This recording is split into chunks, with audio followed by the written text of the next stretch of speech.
Stephen Wenger has relied on others to feed him, bathe him, and clean the small hole in his windpipe for his breathing tube since a devastating car crash in 1991.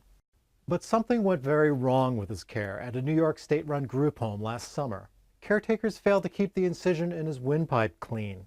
Maggots, similar to these lab specimens, were found crawling around his breathing hole twice. We have a healthcare system which is probably and is claimed to be the best in the world.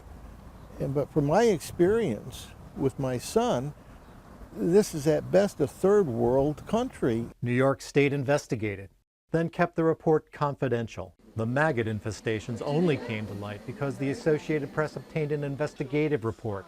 No one was disciplined. New York, like most states, doesn't release details of abuse and neglect investigations into disabled care. Advocates say it's virtually impossible to find specifics about potential cases of neglect in New York's massive disabled care system. What they're doing is they're protecting and shielding negligent individuals and negligent provider agencies. Even the state's controller was denied a large amount of information when he sought to audit the agency that investigates neglect cases. What's troubling is this cloud of secrecy that seems to cover their operations.